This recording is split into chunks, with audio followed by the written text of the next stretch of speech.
Ahora conocemos al calor específico molar. Es llamado también capacidad calorífica molar, y es la cantidad de calor que necesita ganar un mol de gas para que su temperatura aumente en 1 grado. Y tenemos su fórmula: la capacidad es igual al calor sobre el número de moles por la variación de la temperatura. La unidad de la capacidad molar va a ser igual a joules por mol Kelvin. La capacidad calorífica molar. Tenemos que recordar una definición. Cuando estudiamos calorimetría, estudiamos la capacidad calorífica específica, y es como decir el calor por unidad de masa que se requiere para cambiar su temperatura. Haciendo esa acotación, podemos decir que existen dos alternativas para poder calentar o enfriar un gas. Una va a ser a volumen constante y la otra va a ser a presión constante. No olvidemos que la capacidad calorífica molar solo depende del proceso. En la energía interna solo depende de su estado inicial y de su estado final. El trabajo depende del proceso, y ahora el calor específico molar también depende del proceso. En la capacidad calorífica molar a volumen constante, sabemos que el trabajo es igual a cero. Luego, aplicando la primera ley, el calor es igual a la variación de energía interna. Pero la variación de energía interna es igual a 3 medios de el número de moles por la constante universal de los gases y por la variación de la temperatura. Reemplazando a la primera ley de la termodinámica cuando es a volumen constante, puedo decir que el calor a volumen constante es igual al número de moles por 3 medios por la constante universal de los gases y por la variación de temperatura. El calor a volumen constante es igual al número de moles por la capacidad calorífica molar a volumen constante y por la variación de la temperatura.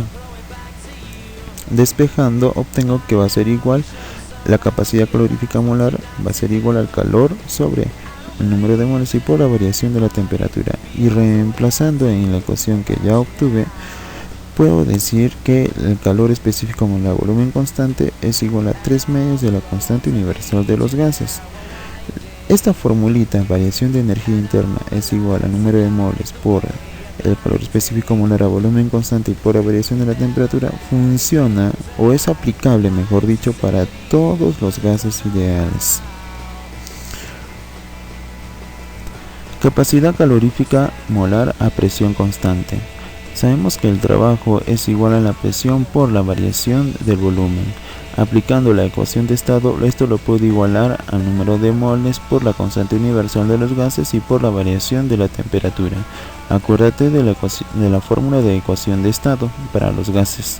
El calor a presión constante sería igual entonces al número de moles por la capacidad calorífica molar a presión constante y por la variación de la temperatura. Y la variación de energía interna, como ya hemos mencionado antes, es aplicable para todos los gases ideales. Es igual al número de moles por la capacidad calorífica molar a volumen constante y por la variación de la temperatura. Estas tres formulitas las vamos a aplicar en la primera ley de la termodinámica.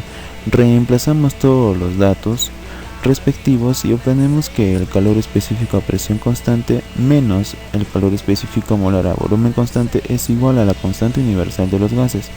Deduzco que el calor específico a presión constante es mayor al calor específico a volumen constante. Esta relación y esta ecuación que hemos sacado funciona para cualquier gas ideal, sea monoatómico, poliatómico o diatómico.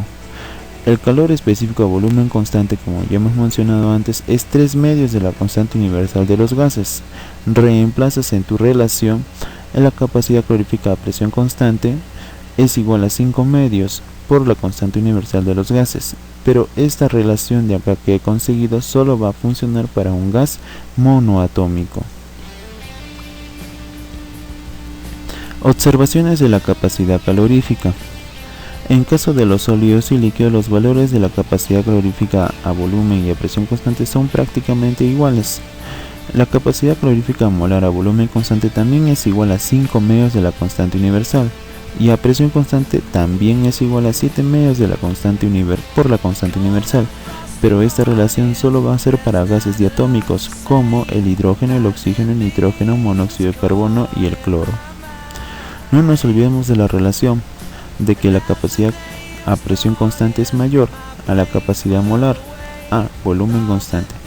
Y la constante adiabática también tiene una relación con las capacidades caloríficas molares, y esto va a ser igual a la capacidad calorífica molar a presión constante sobre la capacidad calorífica molar a volumen constante. Tenemos este cuadro en el cual nos indica qué valores va a tomar la capacidad calorífica molar a volumen constante y a presión constante cuando es un gas monoatómico y cuando es un gas diatómico. Ojo, el gamma es el coeficiente adiabático. Ahora tenemos que saber qué es un proceso cíclico. Un proceso cíclico, cuando un sistema sigue una serie de procesos y regresa a su estado inicial, decimos que es un ciclo termodinámico. El trabajo neto por ciclo está representado por el área encerrada por el ciclo termodinámico. Por ejemplo, tenemos el plano cartesiano, presión versus volumen. En el plano cartesiano vemos que se ha realizado un ciclo termodinámico. Digamos que el proceso empezó en el punto B. Mediante un proceso isobárico llega al punto C. Mediante un proceso isocórico llega al punto D. Mediante otro proceso isobárico llega al punto E. Y mediante otro proceso isocórico llega al punto B. Hemos realizado un ciclo. Empezamos en el punto B y terminamos en el punto B. En ese ciclo nos damos cuenta que se ha formado una figura geométrica que es un rectángulo, y hallando el área de ese rectángulo puedo hallar lo que es el trabajo neto de ese ciclo. Si el ciclo es de forma horaria, como nos damos cuenta, o sea, a favor de las agujas del reloj, es el trabajo positivo. Si el ciclo es antihorario, o sea, en contra de las agujas del reloj, el trabajo es negativo. Conclusión: la termodinámica. Cuídense y estudien. Espero haberles ayudado.